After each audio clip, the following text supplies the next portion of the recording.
게임을 위한 방송. 게임 들어간 건 다 말하는 방송. 대한민국 모든 게이머를 위한 방송. 우리는 베레몽이에요.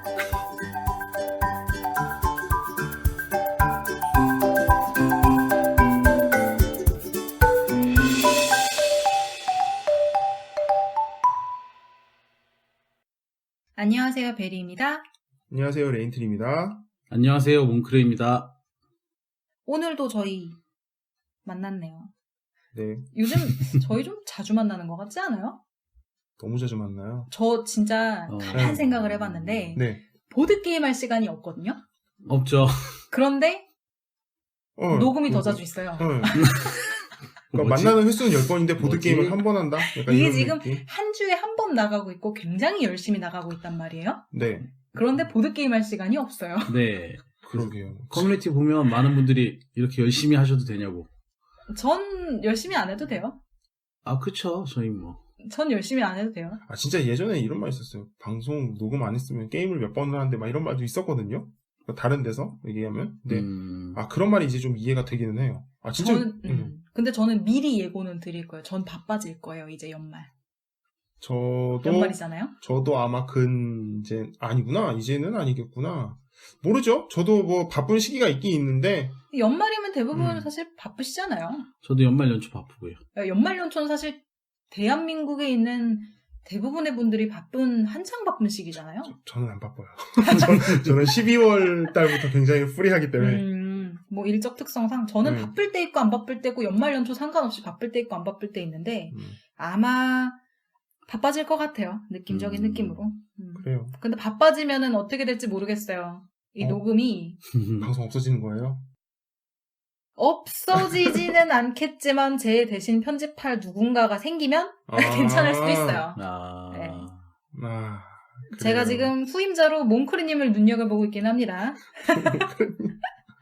그래요. 몽크리님 옆에서 되게 나라를 잃은 표정으로 그렇죠. 나 이제 어떡하지? 이런 표정. 아무 생각이 없어요, 지금. 지금 아무 생각이 없는 표정 진짜 말 그대로. 네. 저희 오늘 할 게임은요. 오늘은 보드게임이 아니에요. 그러나 그렇죠. 저희 한번 이런 상상 해보지 않았어요, 다들? 이거 게임 너무 재밌는데 이런 게 보드게임으로 나왔으면 정말 좋겠다. 네. 그런 생각을 하긴 했죠. 그런 생각을 가지고 이번 화를 기획했습니다, 저희가. 그래서 원작이 이미 있는 게임들, 뭐 그게 플랫폼이 PC건, 콘솔이건, 모바일이건 그냥 관계없이 네. 원작이 이미 있는 게임들, 그것들이 2차로 보드게임화가 되었으면 좋겠다 라고 저희가 상상을 한번 해봤어요. 또 오랜만에 상상의 나래를 한번 더 펼쳐보는군요. 저희가 또 상상이 많은 꿈나무들이에요. 꿈나무요? 그래요. 네네. 이렇게라도 상상해야죠. 거기 비나무 아닌가요? 비나무? 네. 드림트리로 바꿔야죠. 그럼 드림트리. 꿈나무.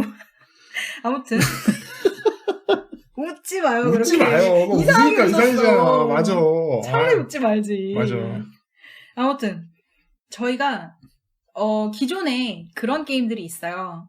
원작이 보드게임화된 게임들 굉장히 많은데 네. 하나씩 얘기를 한번 해볼까요? 일단 저희가 방송으로 내보냈던 다크소울. 네. 원작 콘솔이죠? 네. 있었죠. 다크소울 방송에 같이 나왔던 디스 오브 마인드 있고요. 디스 오브 마인도 인디로 있었죠? 네. 그 다음에 뭐 바이오 하자드. 바이오 하자드도 콘솔 나오고. 게임이고 이제 그렇죠. 지금 아직 누구나 어쨌든 킥스타터로 지금 나왔던 게임이죠. 네, 뭐 네. 그런 게 있고 그리고 뭐 또 여러 가지가 있죠. 레지던트 이블도 최근에 그게 바이오 하자드. 레지던트 이블. 네. 그러니까 그게 레지던트 이블이 아시아 쪽은 레지던트 이블로 나오고요. 네네. 외국 쪽은 바이오 하자드라는 그 상표권이 가수한테 있어서 레지던트 이블로 나오는 거예요. 그런가요? 네. 그 다음에 뭐 이제 포켓몬이 음. TCG 장르로 나오기도 하고요. 뭐 그렇죠. 네, 포켓몬도 어쨌거나 게임 원작이니까. 그리고 언차티드도 보드 게임이 있었어요. 있었죠. 있어요. 있어요? 3 기반 있어요. 진짜요? 더럽게 네. 재미없는. 저 있고 처음 듣는 얘기인데. 있어요. 샀다가 방출했는데 파이널 판타지도 있었죠. 있죠. 아, 그 덱빌딩 게임으로 맞다, 나온 지 있어요. 얼마 안 됐어요. TCG를 네, 있으니까. TCG 로 아무튼 예, 요렇게 여러 가지가 있어요. 세상에는 굉장히 넓고 많은 게임들이 있습니다. 예. 그래서 저희가 오늘 준비해봤습니다. 상상은 누구나 가능한 거잖아요. 뭐 그렇죠. 상상의 영역은 그 누구도 끼어들 수 없어요. 어디까지나 상상이니까. 네. 그렇죠. 그래서 저희끼리 상상. 이 게임 한번 보드게임 됐으면 진짜 재밌을 것 같다. 이런 게임을 한번 준비해봤는데요. 네. 자, 첫 타자 레인트리님. 네, 저는 모바일로도 나왔고 콘솔로도 그러니까 스팀으로도 나왔던 페이퍼 플리즈라는 게임을 소개해드리도록 하겠습니다. 저는 이 게임 처음 들어봐요. 전 이 게임 진짜 해보고 싶은 게임 중에 하나였어요. 이거 제목만 들으면 전혀 상상이 안 가는 게임인데 이게 뭐냐면 이 플레이어가 네. 출입국 관리 사무소에 일하는 직원이 되는 겁니다. 여권에 도장 찍어주시는 분. 시뮬레이션 게임인가요? 아니 시뮬레이션 아니에요. 이게 이제 게임을 간단하게 설명을 드릴게요. 네. 제가 출입국 관리자가 돼서 네. 그러니까 이게 인디 게임이라서 그래픽도 도트 그래픽이라 그래픽만 그쵸. 보면 이게 무슨 쌍팔년대 무슨 그런 게임이었는데 이건 게임성만 보는 건데 쉽게 말하면 저는 출입국 관리자가 돼서 그 창구에 네. 사람들이 이렇게 옵니다. 한 명씩. 네. 얼굴만 보여요. 딱 얼굴이 띵 나옵니다. 그리고 그 사람 여권을 줘요. 그럼 내가 그 여권이 이렇게 종이가 있는데 그 여권과 얼굴을 비교를 합니다. 네. 그리고 여러 가지 또 비교할 게 있는데 그래서 기본적인 거는 여권과 그 사람의 얼굴을 비교해서 이 여권이 문제가 없다. 그럼 거기 도장을 꽝 찍어주고 다음 이렇게 하는 거예요. 그러면은 그 네. 플레이어에 내가 하는 역할은 도장을 찍어주느냐 마느냐 그렇죠. 결정적으로 그 예. 액션 하나네요. 예, 이제 그러나 이제 그 비교 분석이 들어가는 게 전혀 그렇죠. 판단이 네. 들어가는 거고. 근데 이게 되게 막 고차원적으로 비교하고 이런 게 아니면 되게 네. 그래픽이 단순하고 조잡합니다. 그래서 도트라고 하셨어요. 네. 그러니까.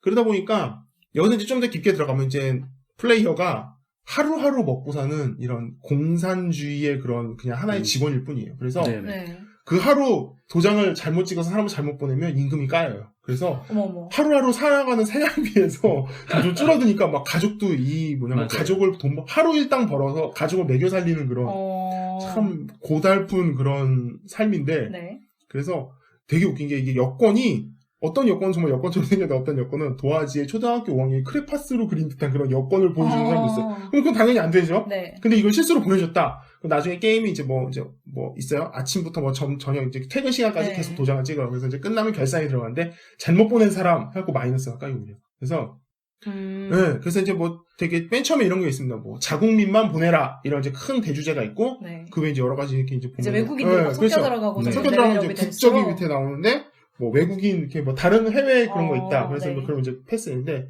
이 게임 굉장히 재밌는데 이제 이 게임은 그래서 아마 되게 단순한데 되게 재밌는 느낌이 되게 많아요. 그러니까 그 여권 안에 되게 좀 약간 컬트적인 요소나 아니면 개그적인 이런 블랙 코미디 이런 거 좀 들어갔다고 하는데 제가 이제 여기서 보드 게임을 왜 생각을 했냐면 이 네. 도장 찍는 거 이게 게임상으로는 그냥 도장이 이렇게 기계가 이렇게 프레스 찍듯이 철컹 하는 건데 네. 이게 승인 비승인 그쵸, 합격, 여권을 불합격 이렇게 그렇죠. 있죠. 네. 내려갈 땐 같이 내려가요 도장이. 근데 제가 이 여권을 비승인 쪽에다 놓고 눌러서 철컹하느냐 아니면 승인 쪽에 놓고 철컹하느냐를 마우스 드래그로 하는 거예요. 네. 그래서 이 게임 제가 보드 게임을 괜찮았던 게 우선 이 도장을 실제로 찍는 거 이게 네. 도장 찍는 게 옛날에 단순히 이렇게 뽁뽁이 하듯이 그런 그 재미가 있어요. 찍는 그 재미. 네. 제가 어떻게 하면 조카 옛날에 놀아주다가 조카가 도장 찍는 거 좋아해서 네. 같이 저도 A4 용지 찍었는데 재밌는 거예요. 도장 찍는 거 재밌어요. 제가 막 더 찍고 있어요. 그러다 보니까 요거를 이 게임을 덱스터리티류로 그러니까 이런 게 있어요. 그러니까 쉽게 말하면 저는 이제 이런 생각을 해봤어요. 어쨌든 그거는 솔로니까 하나만 하지만 여러 명이서 할 때는 그러니까 한 명의 이런 쉽게 말하면 여권을 놓고 여러 사람이 봐서 찾는 거죠. 잘못된 걸 찾아서 네. 나는 승인한다고 봐서 도장 딱 찍고 다음 이렇게 넘기면 자 이제 다음 사람 이제 다 찍어서 다 넘어가면 자 이제 다음 사람 그런 식으로 이제 가장 기본적인 틀은 네. 거기 이제 좀 더 추가적인 보드 게임 다른 요소들을 넣으면은 또 많겠죠. 여러 가지 있지 그림 그리는 것도 굳이 넣는다면 넣을 수 있겠고 여러 가지 그건 이제 개발자분들이 하시겠지만 저는 이제 이렇게 텍스터 그러니까 왜냐면 틀린 그림 찾기류 그런 거랑 네. 그 그다음에 짧은 시간 내에 그렇죠.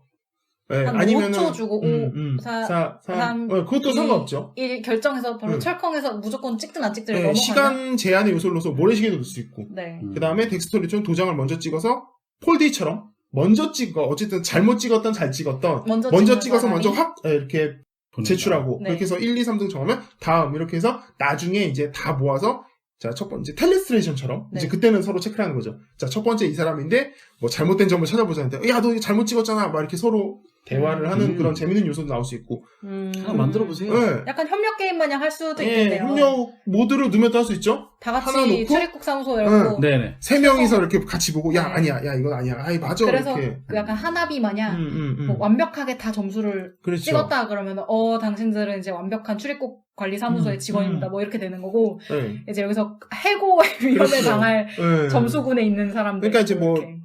지금 간단하게 얘기하니까 이 정도만 얘기 좀 더 이제 정말 게임을 개발하고 디테일하게 들어가면 좀 더 이제 여러 가지 요소들을 넣고 여러 가지 테스트를 해서 좀 버그를 잡겠지만 예, 저는 그랬어요. 근데 요게 독특하네요. 제가 요 게임을 또 재밌게 본 게 요게 이제 유저 모드가 지원이 돼요. 그래서 원래는 제가 공산국가의 그런 쉽게 말하면 되게 우리는 러시아 얘기하잖아요. 네. 그런 분위기 항상 보면은. 그렇죠. 네, 근데 이거를 누가 유저 모드 바꿔서 북한으로 만든 거예요. 그래서 여권 내놓으라고. 본것 같아요. 그래서, 이거 있어요. 그래서 있어요. 막 이러면서 네, 맞아, 진짜 나와요. 지나가라. 네, 막 그런 게 있어요. 여권 뭐 그래서 이게 스팀으로 우리나라에서 유명해진 거는 그 북한 모드 때문에 굉장히 너무 유명해졌어요. 이게 좀 아쉬운 게 한글 지원이 안 돼요. 모바일로도 제가 알기로는 지원이 안 되는 걸로 알고 있어서 저도 그때 패치가 있지 않나요? 그러니까 유저 패치는 스팀은 컴퓨터니까 적용이 가능하지만, 가능하지만 그쵸. 어플리케이션은 불가능하니까. 뭐 구글은 모르겠지만 애플은 그게 좀 쉽지가 않아서 네. 그래서 제가 안 샀는데 그래도 좀 아쉬움이 남아서 생각을 하다 보니 이거 나름 괜찮겠다. 근데 제가 생각하는 도장 찍는 거에서부터 시작을 했었어요, 이 게임. 그래서 이 게임의 특징이 네. 이게 보드게임이랑은 상관없는 얘기지만 엔딩이 한두 개가 아니에요. 되게 여러 종류예요. 이게 엔딩도 있어요. 엔딩도 그러니까 있어요. 해피엔딩으로 잘 끝나느냐 지금 말씀한 것처럼 이게, 말씀드린 것처럼 큰 줄기 한 두세 가지만 얘기하면 하나는 이게 혁명군이 와서 여기 그 막혀있는 걸 다 부셔주고 나를 데리고 가요. 약간 내가 안 좋은 환경에 원래 있었으니까 공산 뭐 이런 분위기에 그런 엔딩도 하나 있고 또 다른 엔딩은 나는 여기서 이거 도장을 잘 찍어서 인정받아서 그냥 이 나라에서 그냥 고위급 간부 그냥 눌러먹고 이렇게 사는 엔딩도 있고 이거 그런 것도 있어요. 실제로 그 여권 낸 사람 이건 맞는지 모르겠어도 이 게임을 정확하게는 깊게 안 파봐서 그런데 총으로 제가 쏠 수도 있어요. 있어요. 쏘면은 또 문제가 생겨요. 왜냐면 이게 사고가 생기고 맞아요. 게임이 이상한데. 네, 그러니까 이게 갑자기 큰 메커니즘은 도장을 찍는 건데. 전 지금 그게 뭐라 그래야지 그 출입국 관리원 해가지고 네. 굉장히 수동적인 그런 회사원의 네. 삶을 상상하고 있다. 막 총 쏜다 이러니까 무슨 그러니까 게임이지? 왜냐하면 이제 어쨌든 출입관리소는 그런 개인 장비가 있어야 되는 그래서 임의로 만약에 유사시에는 총도 쏠 수 있다고 제가 들었어요. 방어를 근데 위해서. 그러면 이제 문제가 생기죠. 네. 그리고 근데 그건 재밌겠네요. 네. 보드게임화해도 갑자기 그 이벤트 카드 이벤트 카드 발생 이래가지고 넣고 내가 총을 쏜다 만다 뭐 그래서 총을 쐈을 때의 페널티도 있을 거고 안 쐈을 때도 역시 페널티가 있을 그리고 뭐 이런 것도 있어요. 뭐 게임을 이렇게 막 도장을 잘 찍다 보면 누군가 선물을 줘요. 뭐 그림 같은 거 선물 줄 때 있거든요. 그럼 제가 이제 쉽게 말하면 그 UI 인터페이스에 벽이 이렇게 있는데 거기다 그림을 걸어놓을 수가 있거든요. 그런 장식용으로 네. 전리품이에요. 여러 가지 요소가 있는데 그림을 걸어놓으면 나중에 또 그 공산당원들이 이제 그 간부들이 와서 이 그림에 대해서 이런 자본주의자 막 이러면서 그러니까 그런 여러 가지 이벤트가 되게 많이 사상검증 들어가는 네. 그래서 굉장히 여러 가지 재밌는 요소가 있어서 이게 굉장히 수작이라고 인디 게임 중에서는 약간 블랙 코미디가 많이 들어가네요. 네, 그래서 수작이라고 해서 그렇게 관심을 갖다가 오늘 이번 주제를 듣고 한번 해보면 어떨까? 이거 꽤 재밌. 베리님은 이 게임 진짜 그냥 스팀으로 사서 해보세요. 베리님은 취향일 수도 있어요. 그거 네. 북한 그거 가봐서. 제가 요즘에 하는 게임들이 좀 다 뭐라 그쵸, 그래야 되지? 뭘 굴리는 류예요. 그런 거 되게 좋아하고 있어요. 괴혼? 이거 너무 옛날 게임. 저 뭔지 모르겠습니다. 진짜요? 네. 되게 옛날 게임. 나중에 말씀드릴게요. 네. 모를 수도 있어요. 아무튼 그렇다치고 좋은 게임 하나 발굴을 해오셨는데 저는 몰랐어요. 이 게임 뭔지. 스팀, 만약에 이 방송 들으시고 아시는 분은 다 알겠죠. 모르시는 분은 한번 검색해보세요. 근데 그래픽에 놀라지 마세요. 그래픽은 굉장히. 근데 이거 보드게임으로 해도 진짜 재밌겠어요. 그 엔딩 꼭 그 진짜 하나비처럼. 하나비도 저는 처음에 그 엔딩이 뭔지 몰랐어요. 그러니까 점수 계산이길래. 물론 당연히 높으면 좋겠지 했지만 그 그렇죠. 평가에 써있는 그 한마디 한마디 있잖아요. 하나비도 협력게임. 당신은 뭐입니다. 전문가입니다. 뭐 별로예요. 막 그냥 이런 식으로 써있잖아요. 그런 거. 그게 되게 재밌었거든요. 근데 이것도 엔딩이 그렇게 써있으면 되게 재밌을 것 같아요. 당신은 뭐입니다. 엔딩이 바뀌는 거예요. 그거는 사실 달성해서 보기 전까지는 모르잖아요. 그렇죠. 모르죠. 재밌겠네요. 자, 그러면 그 다음 게임은 몽크루님께서 한번 소개해 주시죠. 제가 얘기하는 게임은 절대 만들어질 리 없고요. 상상 속에서 진짜 해본 건데. 저도 그렇게 생각합니다. 뭔데요? 말해봐요. 뭔진 몰라도 저도 그렇게 저는 생각합니다. 드러나 봅시다. 슈퍼로봇 대전. 아, 안 돼요. 슈퍼로봇 대전을 딱 이 주제를 되게 생각했어요. 네, 슈퍼로봇 대전. 근데 이거를 어떻게 보드게임화 하냐. 어떤 게임인지부터 그것도 간단하게, 말씀드릴까요? 네, 설명을 해주시죠. 저 남자분들이라면 되게 많이 아실 건데 한 번. 남자들의 로망이죠. 많은 로봇들이 나오고 그 전혀 상관없는 로봇들이 한대 나와요. 막 에반게리온도 나오고 네. 건담 시리즈들 막 다 나오고 막 마징가 마징가 제트 나오고 게타 나오고 막 그러니까 말 그대로 진짜 그 메카닉의 네, 그 로봇들 온갖 군데 그냥 싹 다 모아가지고 이렇게 한 군데 모아놨네요. 모아놔서 총 집합체처럼. 스토리로 이제 적과 싸우는 그런 류예요. 그러면은 게임. 내가 그럼 뭐 마징가도 이렇게 조종하고 게타 조종하고 어. 에반게리온도 조종하고 막 그래요. 그럼 적은 그냥 빌런인 거예요. 주로 빌런인데 이제 센 애들도 나오긴 하죠. 그럼 그 뭐 마징가 제트와 뭐 에반게리온이 싸우고 이런 것도 있나요? 제가 그 유튜브 보다가 보니까 게타 로봇과 마징가 제트가 싸우는 그 시나리오가 있긴 있더라고요. 시나리오에 따라서. 그냥 스토리죠. 스토리 안에 그 부분이 좀 있더라고요. 그런 건데 현실적으로는 진짜 이게 판권 뭐 이런 것들 때문에 나올 수가 없는 게임인데 전 이 게임이 만약에 보드게임으로 나온다면 가장 먼저 생각했던 게임이 히어로클리스를 먼저 생각했어요.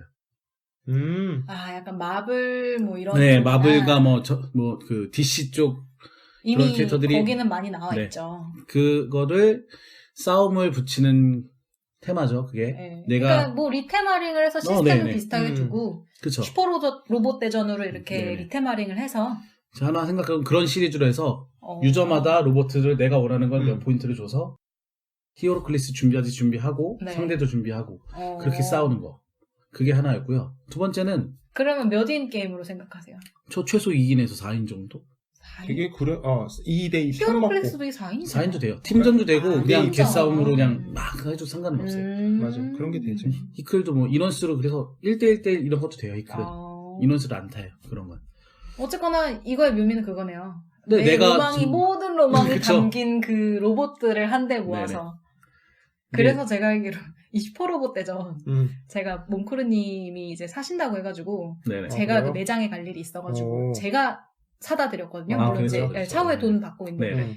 와, 저 그 게임이 그렇게 비싼 줄 몰랐어요. 그거 되게 비싸요. 이게 근데 비싸요. 나온 지가 원래 그렇잖아요. 일반적인 상식상 나온 지가 오래된 게임이면 감가상각처럼 그렇죠. 게임 가격이 이렇게 좀- 낮아지는 게 정상인데 이 슈퍼로봇 대전은 그 나오는 캐릭터들이 몸값이 장난 아니에요. 라이센스가 워낙 비싸서 맞아. 그런가 그런 게 있어요. 게임 가격이 진짜 세더라고요. 네. 그러니까 너무 높아서 까여도 중고 가격이 거의 뭐 신품이랑 비슷할 수도 있고. 와. 그거 플러스 네. 지금 5를 사다 주셨잖아요. 네. 그게 한글판으로 나오면서 안 떨어지는 거예요. 아, 떨어질 이유가 없는 거예요. 원래 이제까지 한글판이 안 나왔어. 거의 없어가지고. 없었어요. 원래 슈퍼로봇 대전이 저는 한글판이 절대 제가 죽을 때까지 나오지 않을 거라 생각해요. 그런 게임인데 나온 거예요.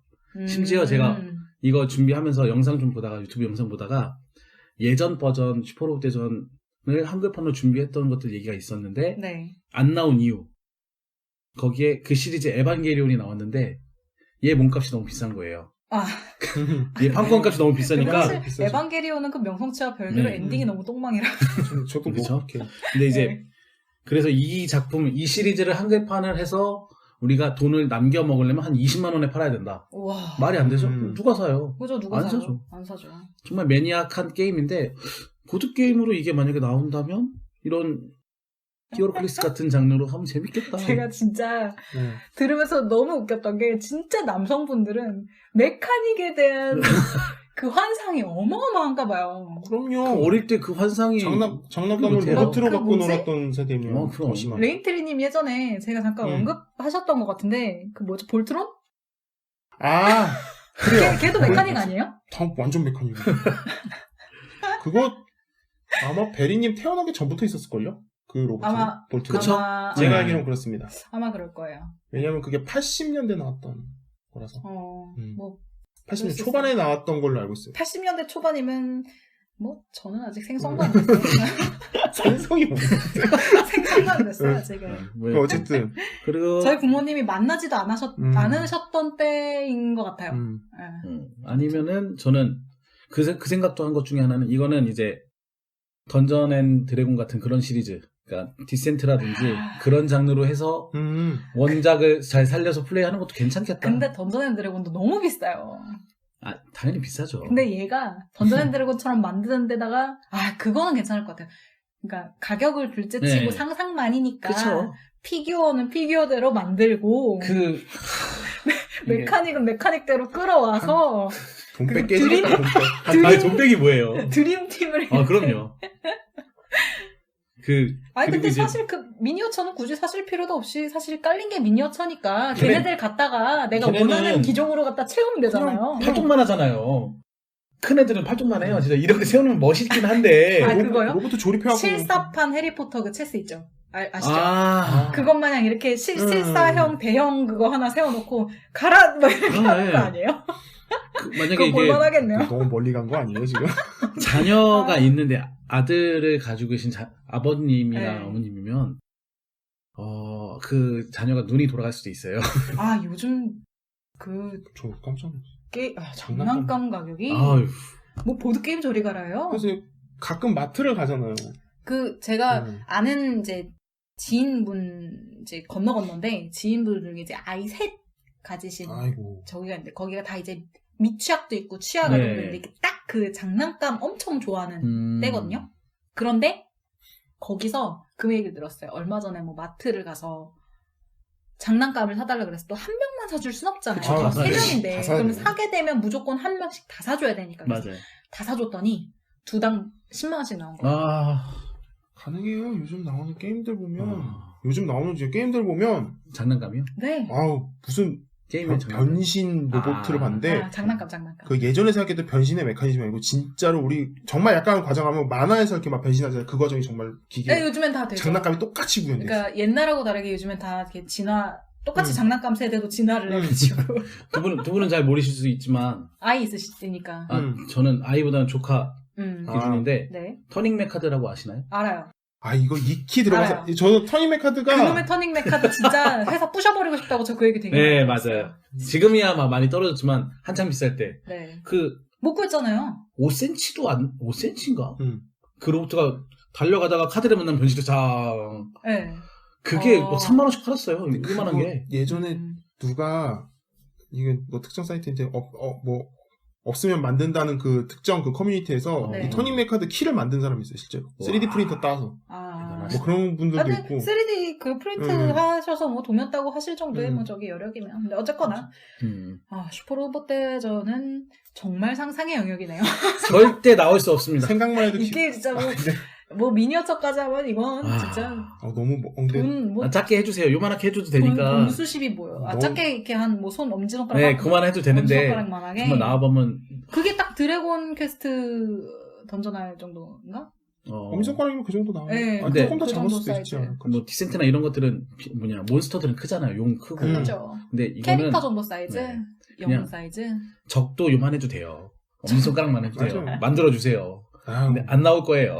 그쵸, 안 나오죠. 이거 한글판도 안 나올 거라고 생각하셨다면서요, 원작도. 네. 몽크님 웅장한 거 하나 고르셨네. 저는 막 히어로플레스. 도장 찍고 있는데 막 여기는 로봇가 나오고 막. 근데 전 개인적으로 그 전에 이거 이름이 생각도 안 나요. 페이퍼 플리즈. 페이퍼 플리즈. 이 게임도 네. 진짜 해보고 싶고 재밌다 하는 게임이에요. 진짜 해보세요, 이거. 살까 말까 항상 장바구니에 들어가 있는데 요즘 나중에 한번 따로 방송 스팀을 외로 안 번외로 후기를 한번 들어볼게요. 예. 자, 그 다음에 이어받아서 제가 하나 소개해드릴게요.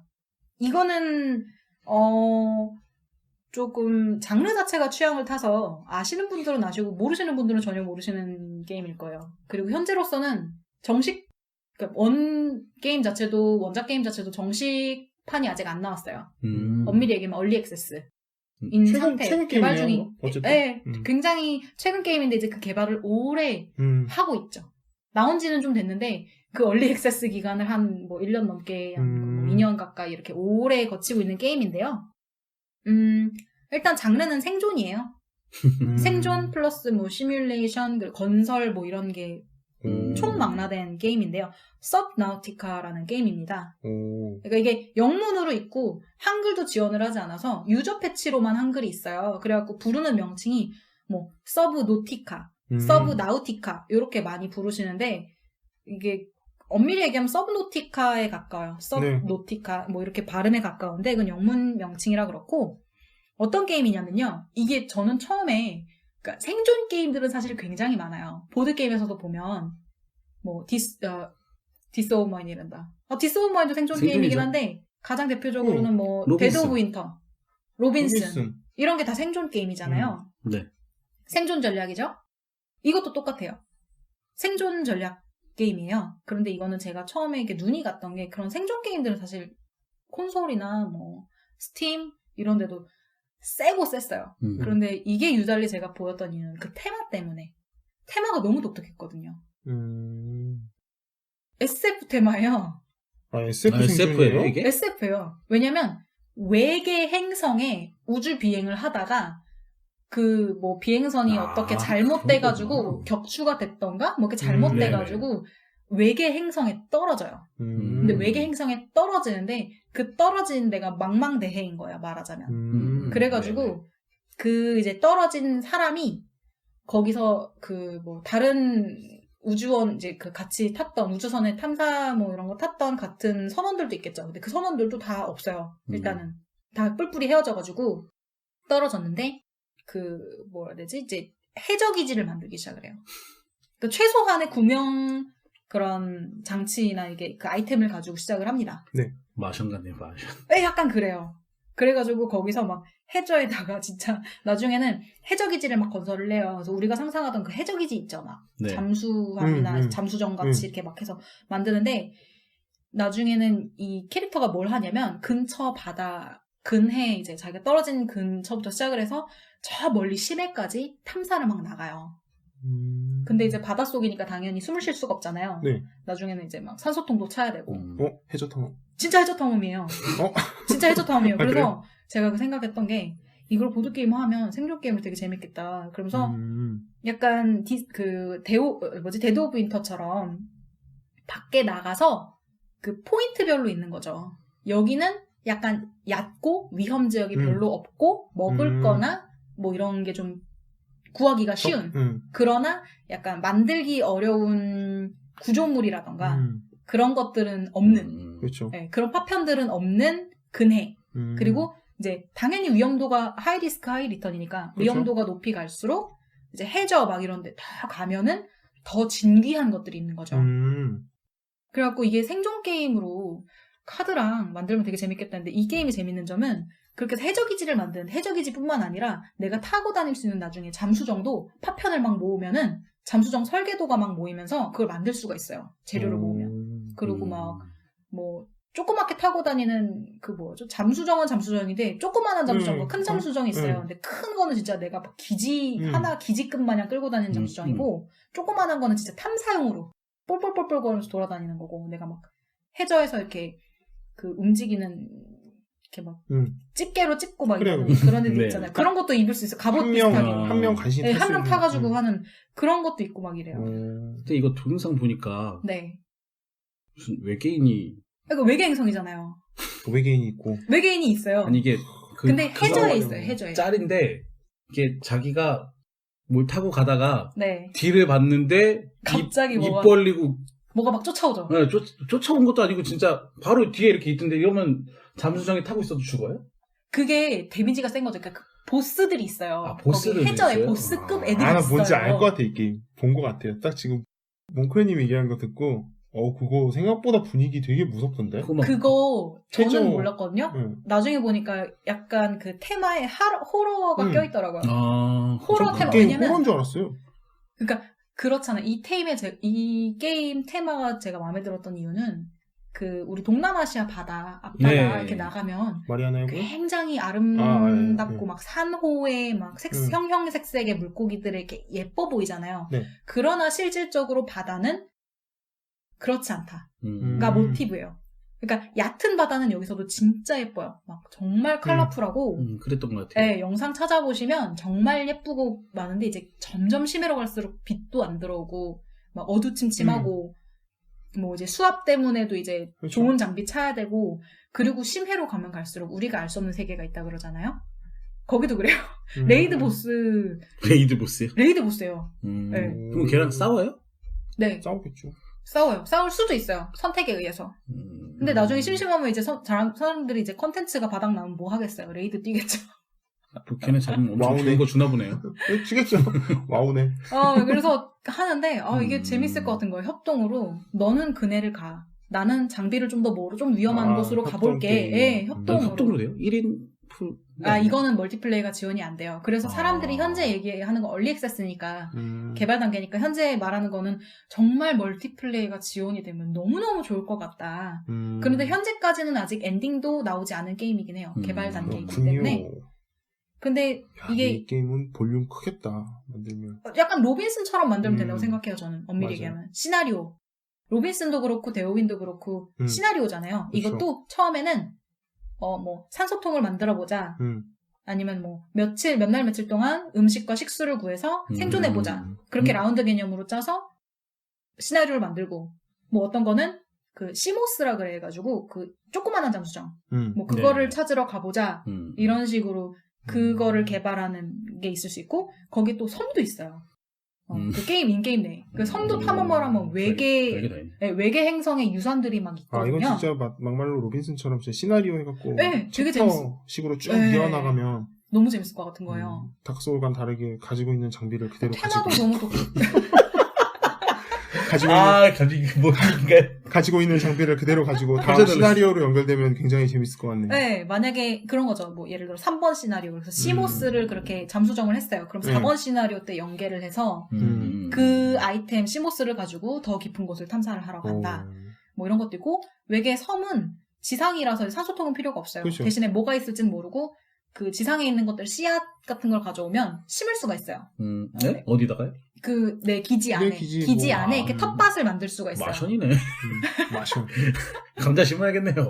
감자도 심고. 그래서 이거 원작도 되게 재밌어요. 괜찮네요. 이거 시나리오 그러면서 이제 그런 거 있죠. 이렇게 심해로 가면 갈수록 당연히 산소가 부족하니까 그거는 뭐 다크 소울이나 해저 탐험 이런 거 있는 것처럼 제가 생각을 했던 메커니즘이 뭐였냐면, 근해 같은 데는 사실 오르락내리락 할 수 있는 그 수심 깊이가 높지가 않아서 금방 나가서 공기를 채울 수가 있는데, 심해로 가면 그게 안 되잖아요. 그렇죠, 안 되죠. 그래서 산소통을 만들면 이렇게 라운드가 지나가 내가 무슨 액션이 있고, 그 액션이 지나면 내 턴이 끝날 거 아니에요. 턴 끝날 때 산소를 까는 거예요. 그래서 이렇게 10칸 정도가 뭐 산소통이 있다. 그쵸. 그러면 산소를 까요. 까는데 산소통이 있다. 그럼 거기서 산소를 얼마, 뭐 그쵸. 플러스 2 이렇게 공급받아서 그걸 또 채워주는 거죠. 아니 뭐 삼소통 업그레이드 해갖고 뭐 최대치를 뭐 네. 10개에서 그리고 11개 심해로 가면 갈수록 뭐 근해선 산소가 1씩 까인다. 뭐 심해에서는 뭐 산소가 3씩, 4씩 까인다. 이런 식으로. 그리고 제가 생각했던 거는 전 좀 구체적으로 생각을 했어요. 정말 재밌을 것 같아서. 직업군도. 캐릭터. 그렇죠. 캐릭터 있어야죠. 그래서 뭐 하나는 당연히 뭐 만드는 사람, 뭐 엔지니어 이런 거에서 탐험가, 요리사. 그럼 전 요리사요. 탐험가. 전 나가기 뭐 싫습니다. 군인도 될 수 있고요. 근데 군인에게는 뭐 군인이나 뭐 이렇게 전투하는 직업은 좀 전투 쪽으로 저기를 주고, 심해니까 뭐 잠수부. 탐험가 이런 그러니까 잠수부라는 직업군을 따로도 잠수만 전문적으로 할 수 있는 그런 사람들은 숨을 좀 오래 참을 수 있게 해서 산소 그 본인 기본 산소치를 높게 주는 거죠. 높게 주는 거죠. 네, 그런 사람들이 심해로 보통 탐험을 나가는 거고 뭐 이런 거를 상상을 했었습니다. 재밌겠네. 괜찮네. 그래서 이거는 사실 생존 게임이 이미 보드 게임에 많이 있다 보니까 상상하기가 조금 쉽더라고요. 그런데 테마가 워낙 독특하고 이것도 시나리오 만들면 되게 재밌는 게 많겠다. 이런 게 좀 있어가지고. 네. 그렇군요. 네. 저희 그렇게 했는데요. 네. 제가 좀 이야기를 많이 했는데 네. 저는 게임을 하나밖에 준비를 하지 않았습니다. 그래서 그래요? 이거를 좀 심도깊게 팠고요. 네네. 대신에. 아니, 하나밖에 안 했다고요? 네. 네, 알았어요. 하나만 할 거예요. 그래요? 너무 네. 힘들어요. 두 분께 나머지는 맡길게요. 나머지 하나씩, 두 분이서 하나씩만 더 하고 저희 마무리 들어가도록 할게요. 그래서 이번엔 또 레인트리님 하나 소개해 주시죠. 뭐 이거는 들으면 아마 게임 좀 하셨던 분들은 바로 머릿속에서 짜자자 그려질 만한 그런 테마인데, 저는 대항해 시대. 대항해 시대 너무 좋은데 진짜. 얼마나 좋아요. 그러니까 여행을 떠나고. 진짜 걔도 보드게임으로 만들어도 되게 괜찮겠네요. 네.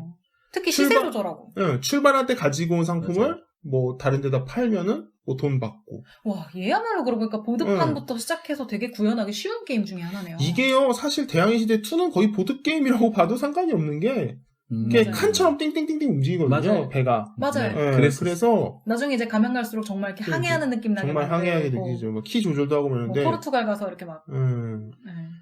그래서 뭐 이건 아마, 비슷한 게임들이 되게 많을 거예요. 뭐, 바스코다가마랑 게임도 어쨌든 출발해서 인도까지 가는 뭐 이런 게 항해가 하나의 메커니즘으로 되어 있기 때문에, 뭐, 말 그대로 항해할 때 지금 현재 보드게임으로 되어 있는 그런 항해 시스템 그런 거 그냥 쓰시면 될 것 같고.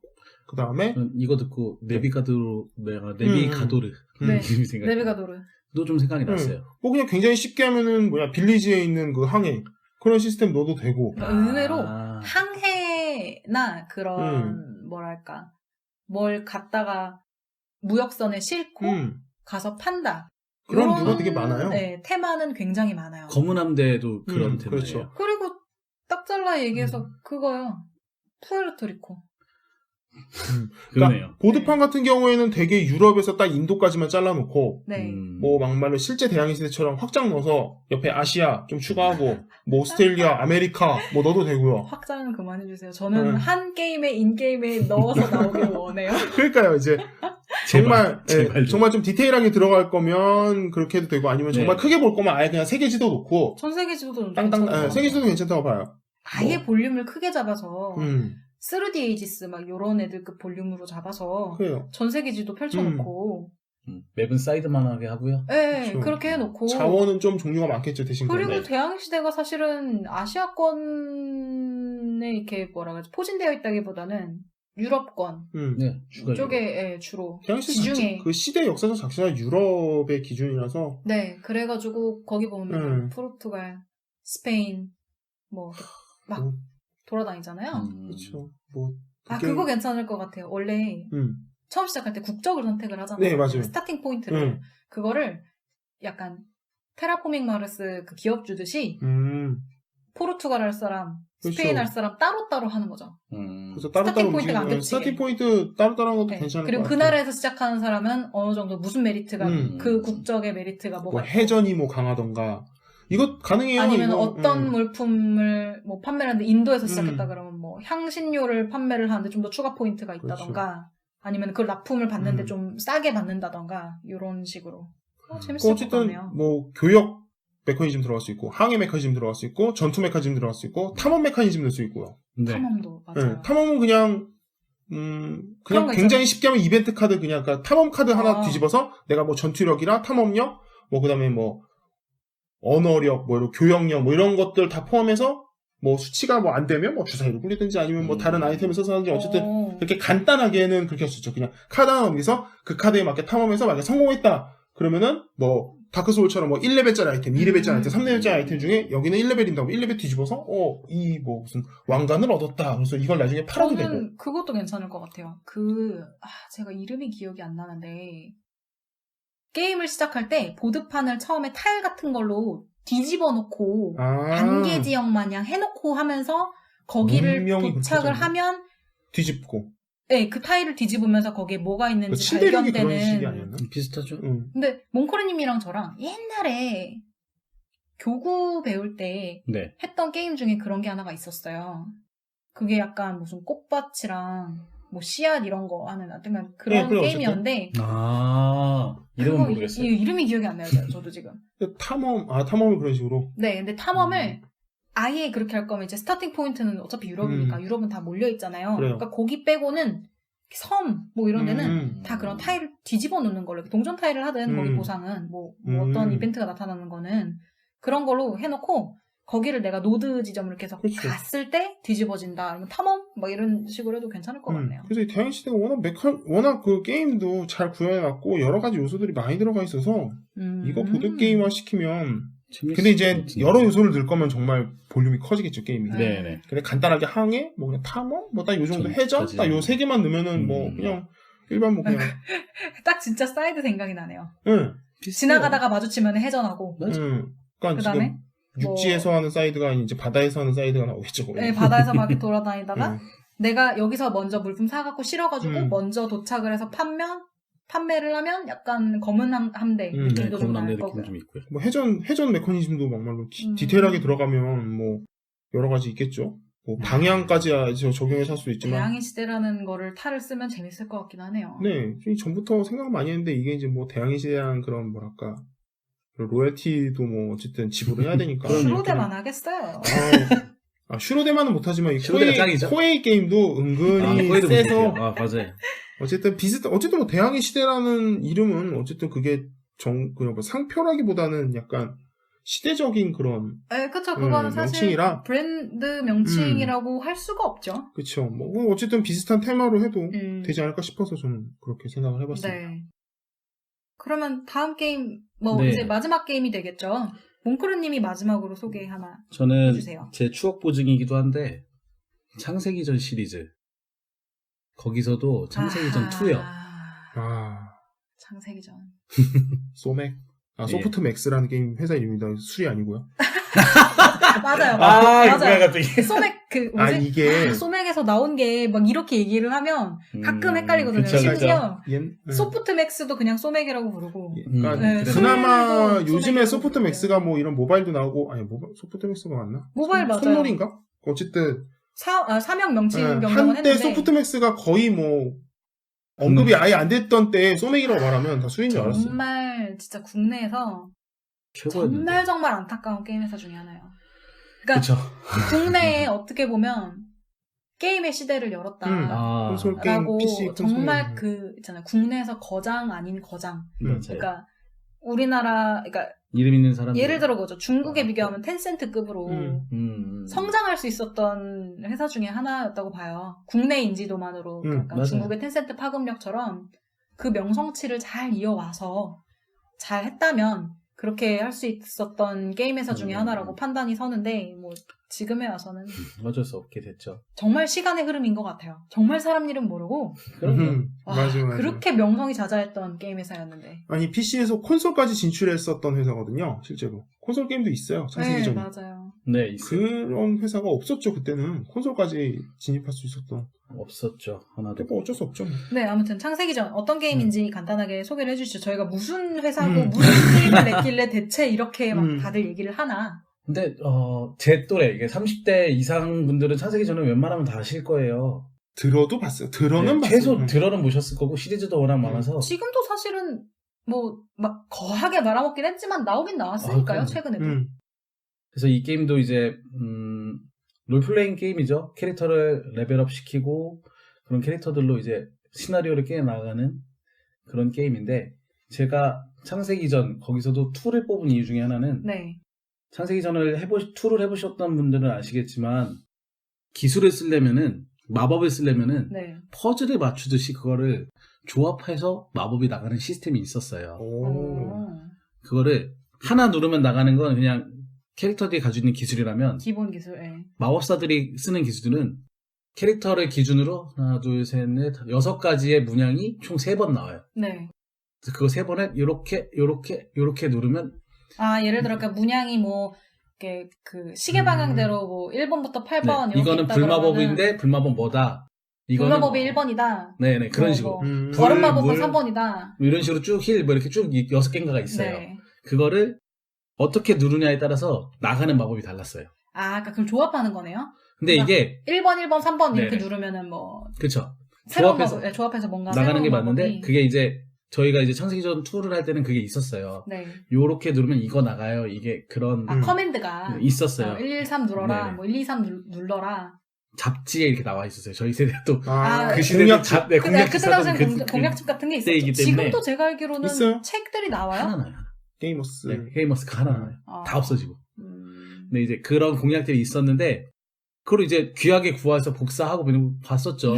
그렇죠. 그때 당시에는 돌려서 보고. 그래서 저는 이 게임을 그런 디센트 같은 시스템으로 가져가는 거는 비슷해요. 시나리오를 네. 가지고 플레이를 하는데 네. 그런 부분에 있어서 퍼즐 같은 요소를 넣어도 괜찮겠다. 마법을 쓰는데 이런 퍼즐에 맞춰야지만 쓸 수 있다. 약간 그런 느낌일 수도 있겠네요. 배틀폴드. 좀 그런 느낌일 그렇죠? 수도 있겠죠. 내가 실질적으로 뭔가 움직여서 네. 뭔가 조합을 만들어서 짜잔 이렇게 하는. 왜냐면 카드 한 장 딱 내고 뭐 불이다, 뭐 물이다 이게 아니고 내가 뭔가 딱딱딱 손으로 만작만작 해갖고 뭔가 조합을 만들어내면 그걸로 뭔가 상대방의 인터랙션이 나가는 이런. 뭐 퍼즐 요소를 넣을 수 있는 게 저는 좀 사실은 상상이 좀 잘 안 가긴 하는데 왜냐면 예를 들어 제가 손 안에 그러니까 1, 1, 3 이렇게 써서 뭐 조합을 해야 된다 그러면은 그 카드로 불 아이스 그쵸. 뭐 이렇게 가지고 있어서 그거를 낸 만큼 그 조합으로 마법이 나간다 이러면 좀 상상이 쉬울 것 같은데 퍼즐을 말 그대로 그러니까 폴드잇을 해봤으면 폴드잇은 진짜 퍼즐이니까 그 순간에 조합해가지고 나 이 마법 쓸 거야 라고 제한된 시간 안에 써라 해서 나가면 좋을 텐데 그 외의 퍼즐은 뭘 섞을 수 있을지 잘 뭐 이런 게 되겠죠. 그러니까 지금 제가 얘기하는 건 소모되지 않는 자원으로 조합을 해서 마법이 나오고 배틀포드 같은 경우에는 그쵸. 네. 하지만 소모되는 자원으로 마법을 쏜다는 건 이거죠. 제가 핸드에 가진 뭐 원소가 뭐 3가지 원소가 있는데 10장을 갖고 있어요. 그쵸. 제가 지금 클래스에 따라서는 물 4장 갖고 있고 불 3개 하고 이런데 이번에 쓸 때 내가 뭐 물 3장, 불 2개, 뭐 암흑 하나 내면은 뭔가 마법이 나가면은 그만큼의 이제 뭐 5장이 나왔으면 손에 5장 있잖아요. 그러면 뭐 그걸로 또 조합을 해서 다 쓰면 뭐 이렇게 그런 식으로 그런 식으로도 마법을 쓸 수가 있죠.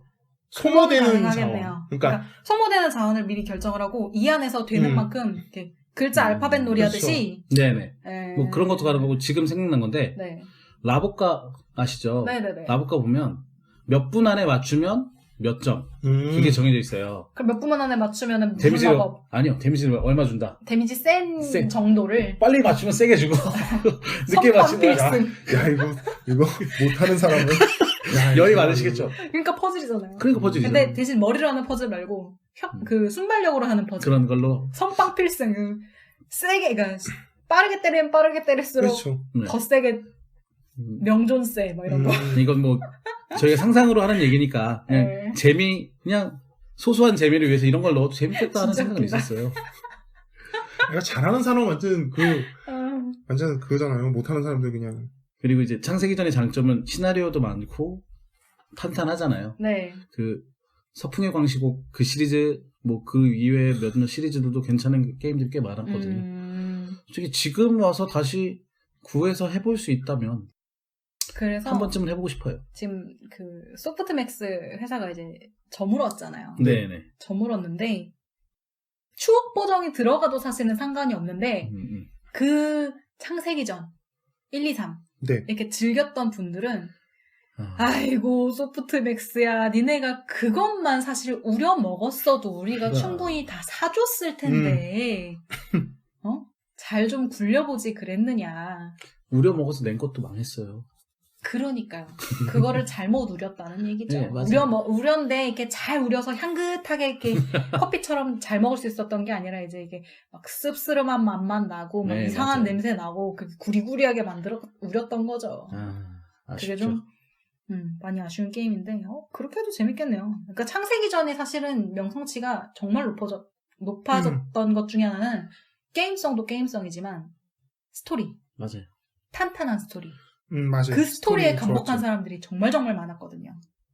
그래서 사실은 그 시나리오를 해도 지금으로 다시 써도 충분한 게임이었기 때문에 아쉬움이 더 많이 남는 게임 중에 하나죠.